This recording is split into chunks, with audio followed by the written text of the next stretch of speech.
Is your cat standoffish, clingy, securely attached?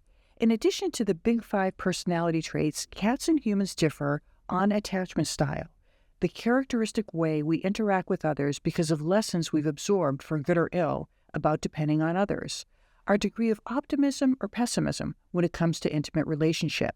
Attachment theory maintains that our early experiences that we have with our primary caregiver colors our expectations of love in adolescence and adulthood, not perfectly, but to an intriguing degree. We cover adult attachment styles in personality theory courses since it often indicates a person's enduring relationship patterns.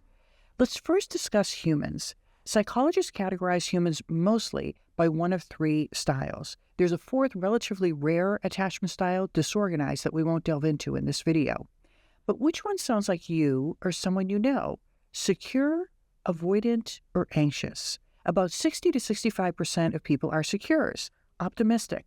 The rest are divided almost evenly between avoidants, about 20% of people who seek distance as a default interaction setting, and about 15% of people are classified as anxious, seeking proximity to a degree that may feel clingy or like they need a lot of reassurance from others. Human attachment research involves both descriptive survey data as well as in-person analysis of behavior, and one of the most famous examples of this is the Strange Situation, which assesses attachment style between toddlers and their caregivers. In this laboratory experiment, 1-year-olds and their parents come into a lab that looks like a playroom, and then they are observed across a number of settings: quiet play, a short separation segment of about 2 minutes when the parent leaves the room, but the child is still being observed through a one-way mirror, and then a reunion segment. And they want to observe how easily the child is soothed.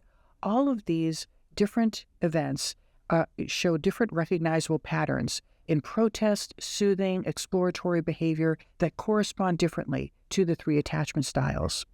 Attachment research and theory, which originated in the 1950s with John Bowlby and Mary Ainsworth, explains a lot about close relationships that might otherwise seem inexplicable.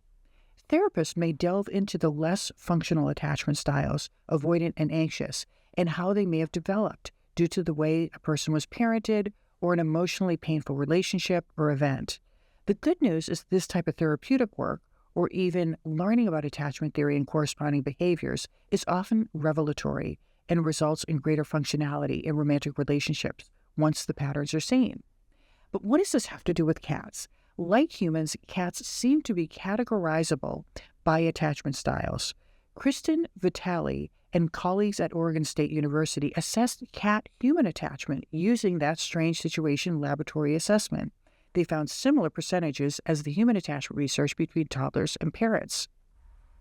Since our main cat lab is virtual and dependent upon pet owner questionnaires, we used, with their permission, Shaver and Hassan's standard attachment style descriptions and asked owners to identify whether their cat seemed secure, avoidant, or anxious. We found the same percentages as Vitale did with her in-person assessment of cats.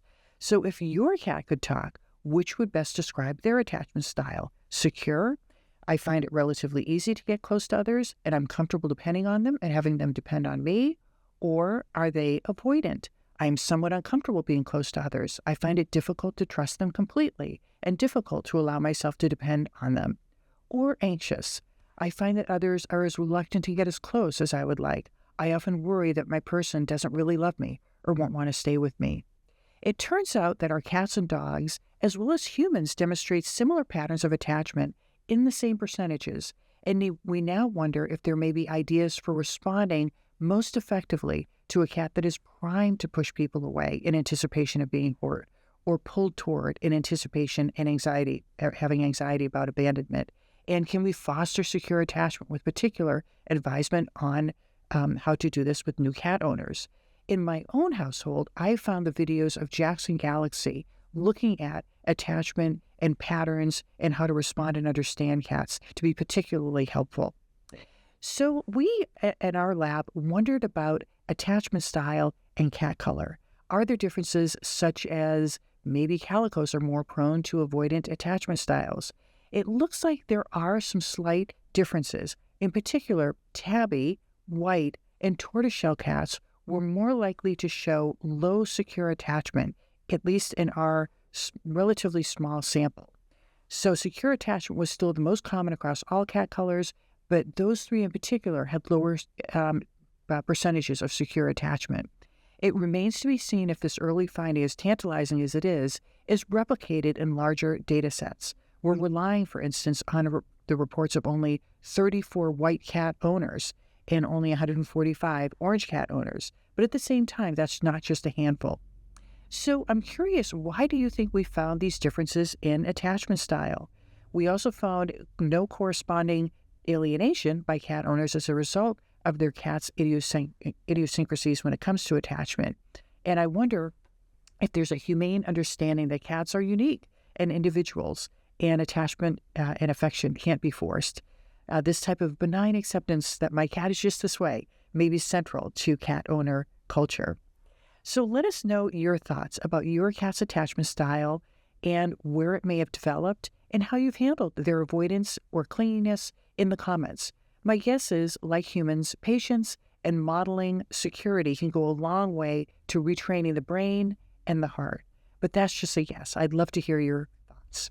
So until next time, stay kind and we'll see you soon.